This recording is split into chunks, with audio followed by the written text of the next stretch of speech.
Ahoy there, Captain Benzie here, coming at you from a wet, windy, grey and overcast day here in Zimbabwe. Now normally I wouldn't be stood outside in the rain like this to record an intro, especially since I'm sure you guys can be hearing that wind buffeting my microphone. But since we're going to be jumping into the gloomy world of Sanctuary, a miserable opening seems to be rather fitting for today's video. We're going to be asking the question, how much money do you need to pay in order to keep playing Diablo Immortal? Obviously it is a free-to-play game, and I know that that's a sentence that makes certain people nervous when they hear the words Activision and free-to-play in the same sentence. So we're going to have a look at exactly how that's going to work when this game launches. Now if you do enjoy this video, let me know by hitting a like on it, subscribe to the channel for more things Diablo Immortal, and let me know in the comment section down below what kind of things you want to hear me talk about in regards to this game, if there's something in particular you want me to showcase. Now if you do want to go the extra mile to support this channel, you can do so on Patreon or by checking out our Redbubble merchandise store. That all said and done, I'm going to get inside because it's cold, it's wet, and I'm getting miserable, so let's jump straight into the video, shall we? I think the first question that a lot of people ask when they start up a new mobile game for the first time is, how is this monetized? How are the developers going to be earning money from this? How far can I get before I have to start paying? And do I have to pay absolutely hundreds upon hundreds of dollars in order to stay competitive and viable in late game? Is there a point where, is there a paywall, a point where you have to pay if you want to actually continue? Are payments purely cosmetic? And there are a lot of arguments to be made for different points, and I've covered those in other videos on this channel. I should actually redo one of those as a more up-to-date version, but I'll put a link to the old one on screen now and in the description down below. My personal stance is that paying for a game is right. It is ethical, it's correct. We should not be in this idea of expecting to have a game completely for free, and if we can access a game completely for free, you need to, I personally feel that you shouldn't be expecting all that the game has to offer completely free. I think Eve Echoes, for example, the fact that you can play all the way up to tech level 7 completely free is fine, but once you hit that point, yes, you start paying a subscription model. I think games that use like a demo system, I think personally it's a great way of doing it, but it's not a popular way of doing it. People absolutely hate it when you give them the first couple of levels and then say, right, if you want to continue, you need to pay money. I think there's kind of a balance that needs to be struck between making sure that the people who can't pay aren't completely alienated from your game, but at the same time you need to not just be bowing down to the people who just simply won't pay. That's a big difference there. So that's my personal opinion. I don't think that cosmetic is always the exclusively right way to do it, because it doesn't always work. Cosmetics are naturally a very sort of luxury item. They don't necessarily do anything to the game, so people don't really want them, so not many people buy them. It's not great monetization. But anyway, we're going off topic here. Now, obviously, I've been playing the Diablo Immortal beta, closed alpha, sorry, an awful lot this week. I've got about 3 or 4 characters up and running all side by side at the moment. You can see my Demon Hunter that I showed in the first video when I loaded the app up, way back when I first got this last week, is now sitting at level 38. At the time of me recording this. I'm fairly far in. Obviously, this is a closed alpha, so things are subject to change, but here's what I know so far. The first thing here is in the top left, a battle pass.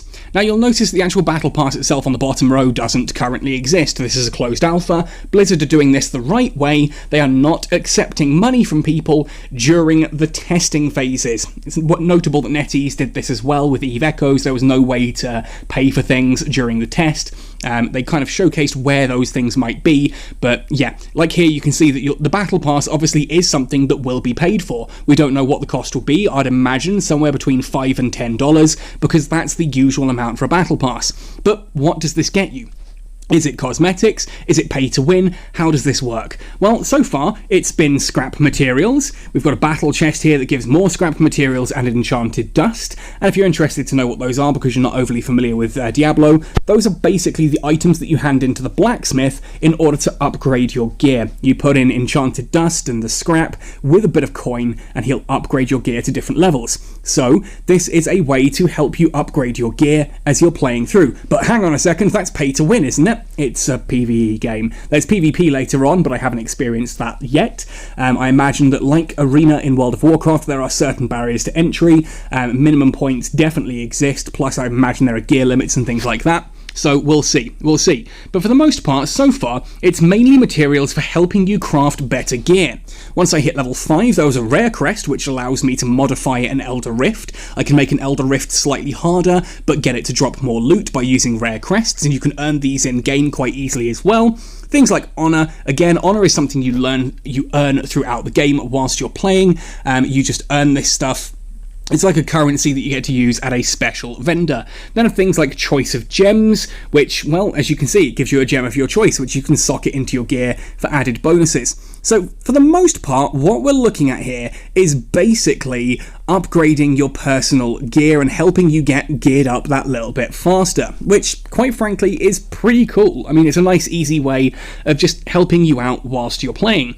Yes, you can pay 150 of these purple items in order to level up, and from what I've seen so far, those are given to us every day in the closed alpha, and there are a couple of other uses for those as well around. I'll showcase in a minute.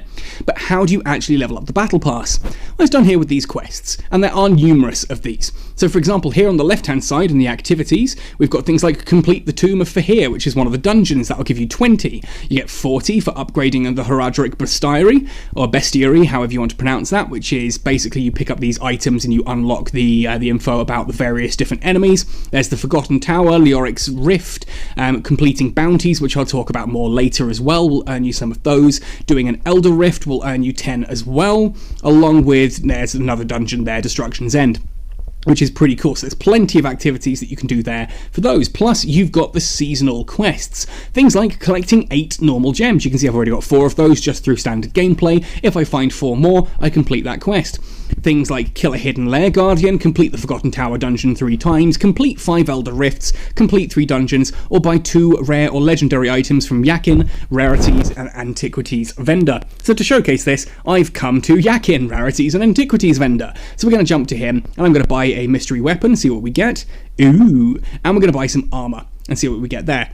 Ooh, so I've now bought those 2, so fingers crossed. Yep, we've got the red icon up here for the battle pass. We can go into the quest, tap on that, and huzzah, that should take us into level 10.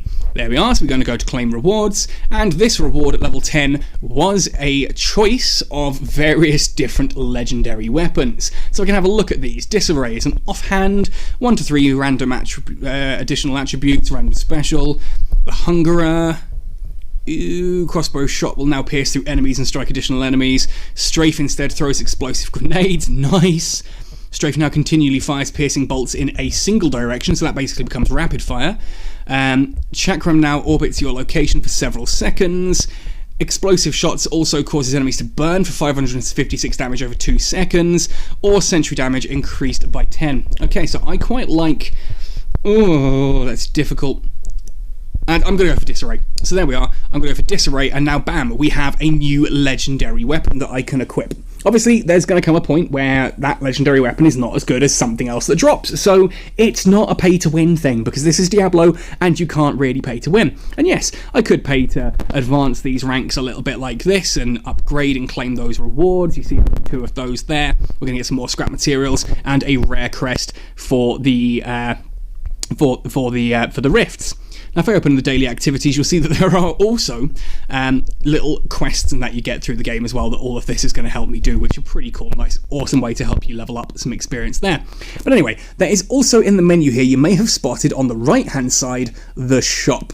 So if we open the shop, what do we have here? Well, we have legendary crests, and legendary crests, again, they add 2 random modifiers to an Elder Rift, grants fading embers to all party members, and guarantees you a legendary gem drop and 3 runes. Now, the Elder Rifts are a really cool way to help you upgrade your gear, and the legendary crests do make them even better. And you can buy these using these little purple items called Eternal Orbs. Now, you're given these as just part of the game as you start going through there. You see that you can also use these to buy platinum. I'll be honest, I'm not entirely sure what platinum does yet. I haven't got there. It says here used in specialty shops and services, including crafting legendary gems. So platinum is something apparently you're going to be able to use to upgrade certain gear.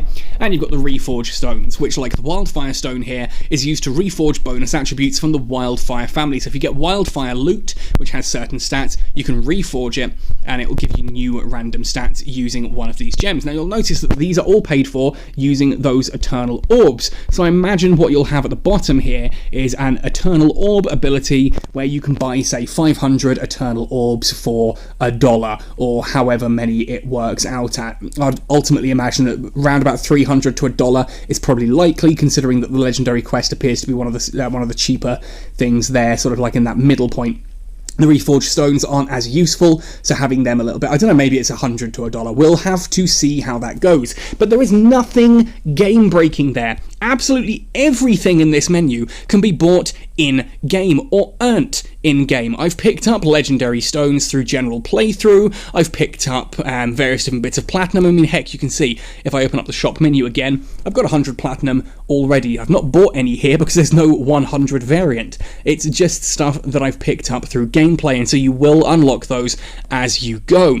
Now, to me, that's a fairly gentle way of monetizing a game like this. It could have been a very straightforward hard wall. I think, in fairness, had they given the first sort of act completely free and then asked you to pay beyond that, that would work. I think that perhaps having a couple of the character classes open for anyone to play and you pay to unlock additional character classes, again, it's something we've seen before. The Necromancer was, I think, $15 to add it to the game if you were on PC or, you know, the other console versions of Diablo 3.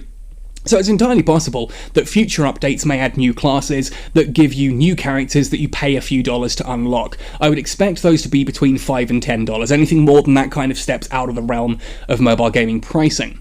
Beyond that, though, as I said, I wouldn't personally have been averse to the concept of this being a game that you get the first act completely free and then you pay to unlock the rest of the game. Or perhaps your first playthrough is completely free, or you need to pay to unlock additional character slots, which I imagine will also be something that's the case. Anima does that, and it's a really interesting way of doing it. It means if you want to play the game, you've got like 3 characters, try out 3 of the classes, that's cool. But if you then decide that, okay, I've had fun with those 3, I want to try out one of the other classes, like perhaps you've done a barbarian, a crusader, and a demon hunter, you now want to try a wizard or a monk, you're going to have to delete one of your old ones unless you pay a few dollars to open up a new slot. I think that's an interesting way of doing it as well.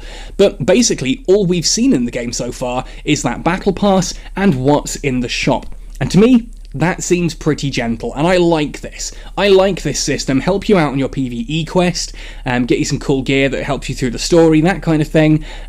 These are some fun little sort of ideas for you to go for. Like, I'm not normally a big fan of doing the Elder Rifts on a first playthrough because I don't need much of that kind of gear. You know, I'm happy just going through the storyline and leveling up my gear that way. But here, I've got a reason to do those. I can jump into 3 more Elder Rifts and I have some fun there. Completing 3 dungeons. I've already done the 4 dungeons in the game, in the main part of the storyline at this point that are on that cycle, and I've had a lot of fun with those. I actually like the fact that there is a reason for me to go back to Mad King's Breach or Forgotten Tower. Forgotten Tower alone is a lot of fun. I really like that dungeon, and I will probably put out a video about those as well. But this really is all I wanted to say today, just to talk about what this is like in regards to how the monetization looks like it's going to be for Diablo Immortal when this game launches. And you can see here there's a bit of information in the overview here on how this all works. We don't have actual dollar values, but knowing NetEase, I imagine these are going to be fairly close to what we would call market standard for mobile games. So the Battle Pass, I imagine, will be $5 to $10. Things like the currencies, I imagine, will be $100 to $300 per dollar, that kind of thing, depending on what level of it you buy. But there we are. That's my thoughts and opinions, at least. It looks like that's the way the monetization's going, and I really like it. But what about you guys? Let me know in the comment section down below what you think of this monetization system, how you think it could be improved, if you think it's absolutely terrible, what's wrong with it. Just as usual, please be polite. I just tend to ignore comments that come through that are rude and aggressive. Talk like a human being, and we can have a great conversation about these kind of things. I'd love to know your thoughts and opinions, and I'd also love to know what kind of content you want to see me make from inside the Diablo Immortal closed alpha here. Like, I've showcased my first few steps. I was thinking of doing a couple of runs of the dungeons and talking about those, and showcasing what some of the different characters do and why you might go for a witch hunter or a barbarian or a mage, wizard or a monk or whatever it is, that kind of thing. So let me know your thoughts and opinions in the comment section down below. Otherwise, folks, thank you for watching this one right the way to the end. Happy sailing, and see you in Sanctuary.